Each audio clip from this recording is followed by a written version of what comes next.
describe him to me. And Muslims, look at the description of your Rasul. And for some, this would be the first time you hear what your Prophet looked like. I saw a man of striking appearance. ظاهر الوضاء أبلج الوجه, radiant face, حسن الخلق, beautifully created. لم تعبه الثجلة, his belly wasn't protruding. ولم تزر به السعلة, nor was his head disproportionate and small. وسيم قسيم, proportionate and delicate, finely made, a specimen of a creation.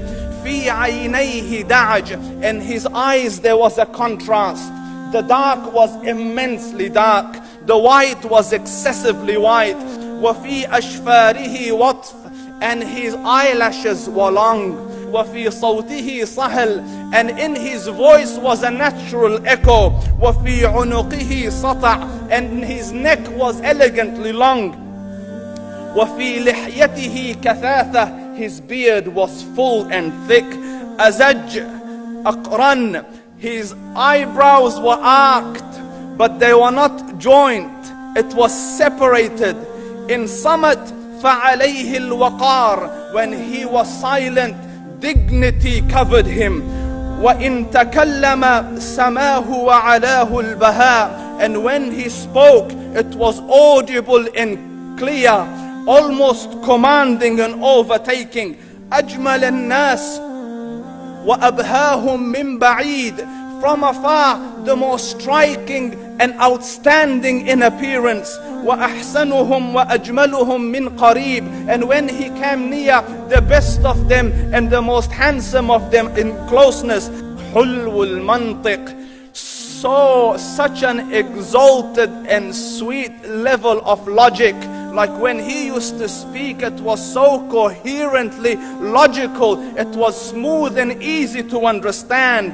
فصل لا نزر ولا هذر, he was to the point, not excessive, nor too short. كأن منطقه خرزات نظم يتحدرن, his logic, his utterances, his words were like jewels coming out of a necklace, calculated, polished, one after the other, it would flow magically. ربعة, he was medium in height. Your eye didn't have to strain to look up at him, nor was it tedious to look down at him. He was a comfortable sight to look at. له رفقاء يحفون به, he had friends, the people that were with him, they were working around him to try to serve and protect him.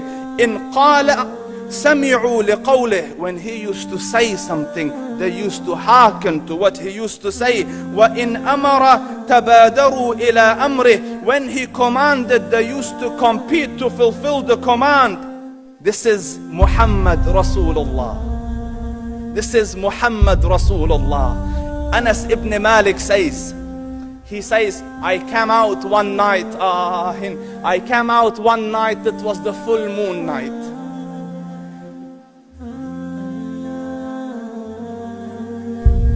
And I looked at the moon, and in the desert, understand, the moon is an awesome sight. It is smooth, it is radiant, it is clear, it is gentle compared to the scorching sun at which they are used to. So the moon was the epitome of beauty. So he says, I came out at a full moon night and I looked at the moon and I saw it, beautiful, handsome. So I said, let me go see if the moon is more handsome or my Prophet is more handsome. Let me see if that is more beautiful or the Prophet is more beautiful. So I went and I saw him standing afar. So I looked at his face and I looked at the moon, and I looked at his face, and I looked at the moon, and I looked at his face, and I looked at the moon, and he said, Wallahi, he was more handsome than the moon in its entirety. That is just the look of your Rasul. Aisha radiyallahu anha says, I was sewing with the needle, my needle dropped in the dark, I couldn't find it. I said, Ya Rasul, I can't find it. He moved his face close, and I swear, out of the radiance of his face, I found my needle. And the Prophet sallallahu alaihi wasallam was mind-bogglingly handsome, but his handsomeness was covered with waqar and jalal and hayba. The Sahaba say, when we used to sit at his feet, two feelings conflicting would come on the heart. The first one, you wanted to look at him. You wanted to behold the majesty of his face. And when you wanted to look up, shyness used to overtake you, so you used to look down.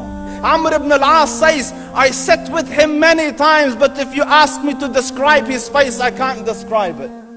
I wouldn't be able to look up to him ijlalan wa ta'zeeman. I couldn't look up at him. And that is why he didn't have the problems that Yusuf alayhi salam had. Because it was difficult to penetrate the awe and the splendor of the Rasul.